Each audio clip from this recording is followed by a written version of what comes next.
La crise du logement que traverse la France est sans précédent. Nous le savons, les difficultés sur le marché locatif privé viennent allonger la liste d'attente pour un logement social, alors même que 70% de la population y est éligible. Les chiffres sont édifiants. En un an, 100 000 nouvelles demandes ont été déposées, portant à 2,3 millions le nombre total de ménages en attente d'un logement social. Paradoxalement, dans le même temps, la production de logements sociaux diminue, avec moins de 100 000 agréments en 2022, alors que 120 000 étaient prévus.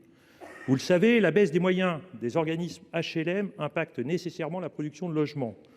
Tout cela s'inscrit dans une période très tendue où l'augmentation des taux d'intérêt, couplée à la hausse des coûts de la construction, ainsi que la baisse du nombre de logements dans le parc privé, entraîne un report de la demande sur le logement social. Néanmoins, la puissance publique a aussi une grande part de responsabilité. Vos décisions ont produit des effets négatifs particulièrement notables sur la baisse des APL, qui a obligé les bailleurs à réduire leurs loyers et, de ce fait, à baisser leurs recettes au détriment de leur capacité d'investissement et de construction. À cela s'ajoute la désertion de certains acteurs publics comme la Caisse des dépôts, pourtant collecteurs du livret A, qui quittent certains territoires comme le mien, la Sarthe, que vous avez découvert il y a quelques semaines. Pour pallier les carences de l'État, les collectivités territoriales se sont organisées, comme le Mans Métropole, qui a pris des mesures importantes en créant un fonds d'aide exceptionnel doté de 6 millions d'euros pour 2023 et 2024, visant à débloquer plus de 400 logements pour leur permettre de sortir de terre. Le logement est aujourd'hui un véritable angle mort des politiques publiques du dernier quinquennat. Madame la ministre, pouvez-vous nous détailler les mesures concrètes que le gouvernement entend prendre afin que les collectivités ne se retrouvent pas en première ligne pour pallier les carences de l'État en matière de logement social? Merci Madame la Ministre. Simplement, depuis 5 ans, le gouvernement n'est pas en action, mais en réaction. Les dispositifs qui fonctionnent, et je pense notamment à Action Logement, vous ne l'avez pas soutenu, vous l'avez ponctionné. Et au final, ce sont quand même nos concitoyens qui aujourd'hui en subissent les conséquences. Le département du Val-d'Oise a la chance d'avoir l'aéroport de Roissy sur son territoire et d'être la porte d'entrée principale de notre pays et une des principales portes d'entrée en Europe. Encore faut-il qu'il y ait ce point d'équilibre respecté entre d'un côté l'emploi, l'attractivité, et de l'autre côté la santé des habitants. Il s'avère qu'aujourd'hui, sur l'ensemble du territoire, du Val-d'Oise notamment, mais plus largement en Île-de-France, vous avez un vrai souci, notamment sur la question des nuisances. Je rappelle que quand vous êtes riverain de Roissy, vous avez en moyenne près de 30 mois de vie en bonne santé en moins que la plupart des autres franciliens. Je rappelle que le plan de protection au bruit, le dernier, malgré son nom, qui était la protection, a vu l'augmentation de près de 30% en journée des nuisances sonores et près de 80% la nuit.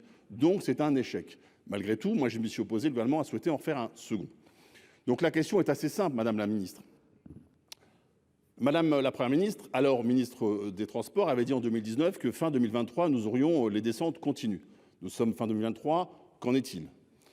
J'ai déposé une proposition de loi en accord avec les associations, les élus, notamment pour faire en sorte qu'il y ait à la fois un couvre-feu la nuit, pour permettre aux gens de dormir et d'être en meilleure santé, et puis d'avoir aussi une limitation des mouvements aériens, parce que aujourd'hui, on le voit bien, la question d'un T4 est une mauvaise chose. Nous l'avons contesté, ça a été retiré, mais il ne faudrait pas que ça revienne, j'ai envie de dire, par la fenêtre.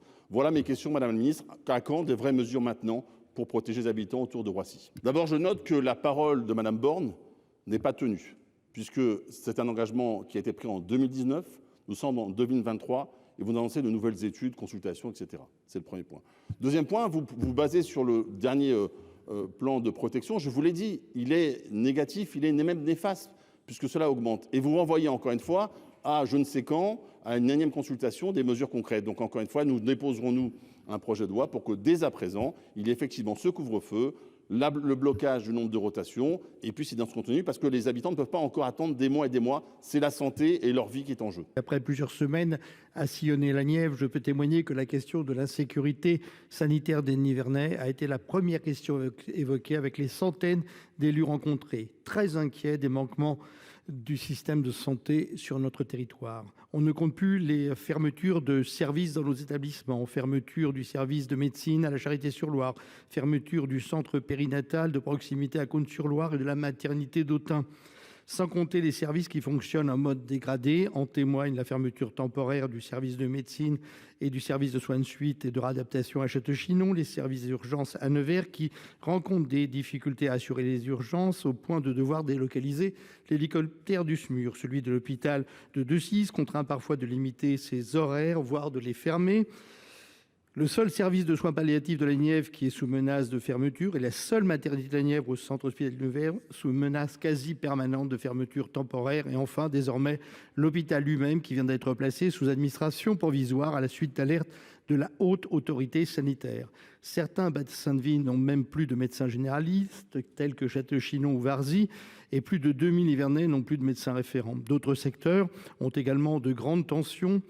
La psychiatrie, la dermatologie ou l'allergologie, sans parler des dentistes, malgré les alertes des élus, les mois passent, les années filent, et toujours aucun dispositif à la hauteur des besoins de la part du gouvernement. Devant un tel constat qui conduit inévitablement à des drames sur notre territoire, pourquoi n'envisagez-vous pas de réguler l'installation des médecins généralistes et des spécialistes et donner les moyens à nos hôpitaux pour pouvoir fonctionner? Nous sommes très loin, avec la réponse que vous nous faites, des besoins notamment professionnels de santé.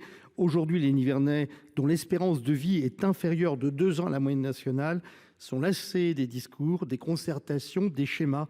Ils vous demandent d'agir réellement. Le retour saisonnier du Covid augmente mécaniquement nos besoins en masques.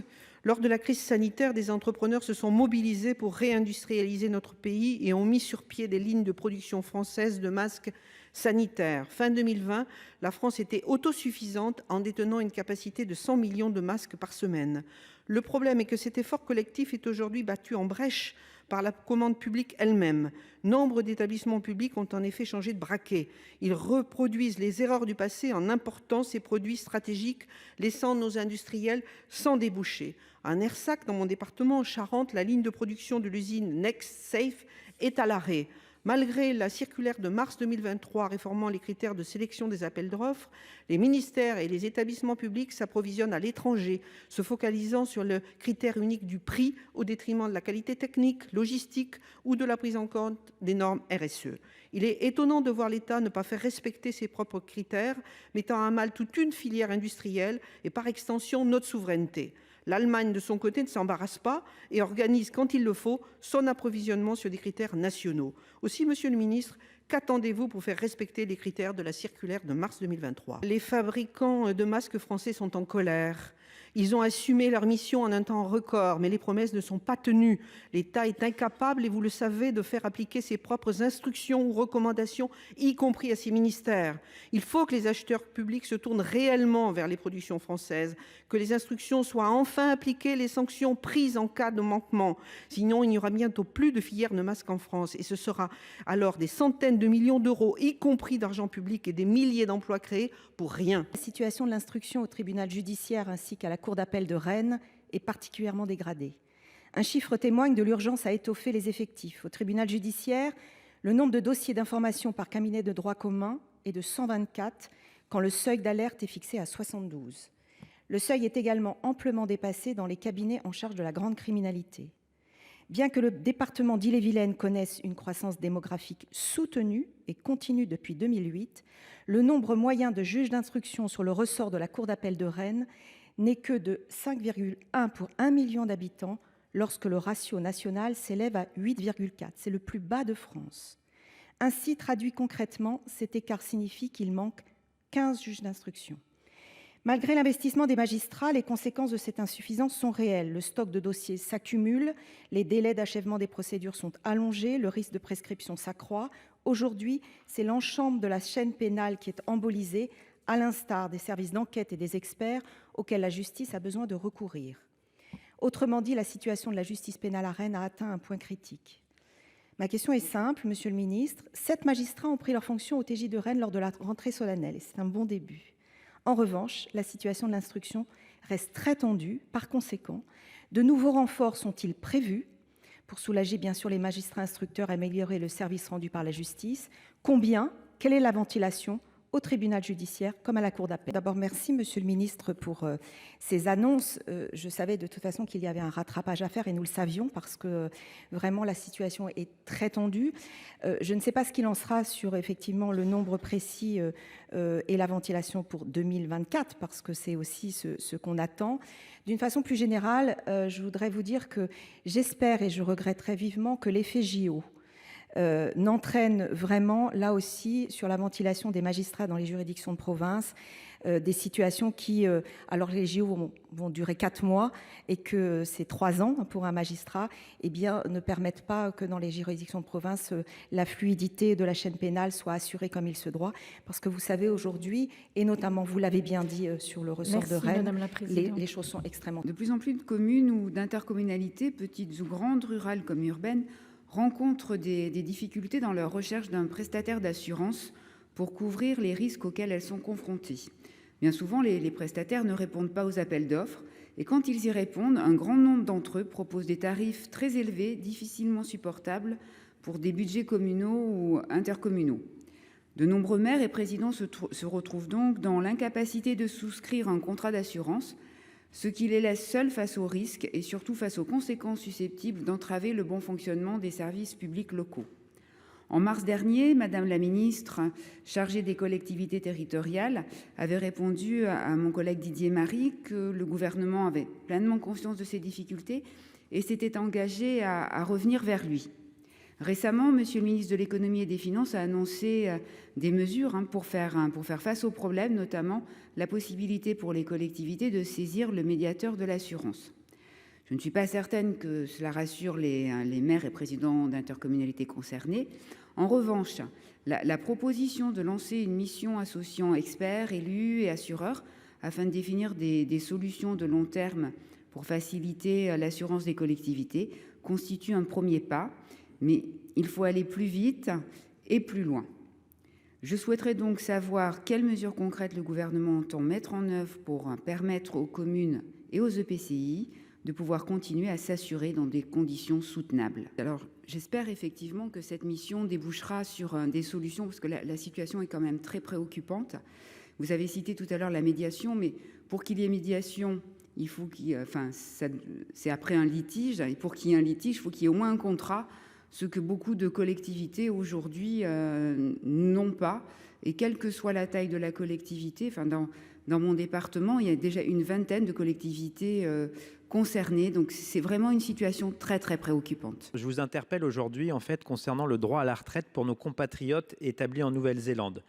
Le système de retraite néo-zélandais prévoit l'octroi d'un montant de base universel auquel sont éligibles les citoyens néo-zélandais ainsi que les étrangers établis en Nouvelle-Zélande. Cette pension financée par l'État interdit le cumul de la retraite d'État néo-zélandaise avec une pension de retraite provenant de l'étranger. Ainsi, nos compatriotes ayant eu une carrière en France et en Nouvelle-Zélande reçoivent une retraite néo-zélandaise défalquée du montant qu'ils perçoivent de France.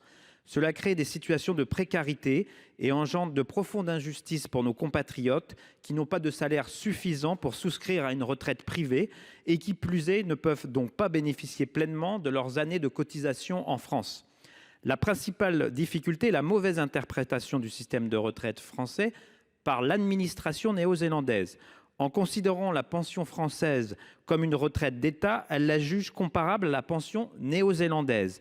Or, la spécificité d'un système contributif comme le nôtre est que la pension reçue est le fruit des années de cotisation des pensionnés.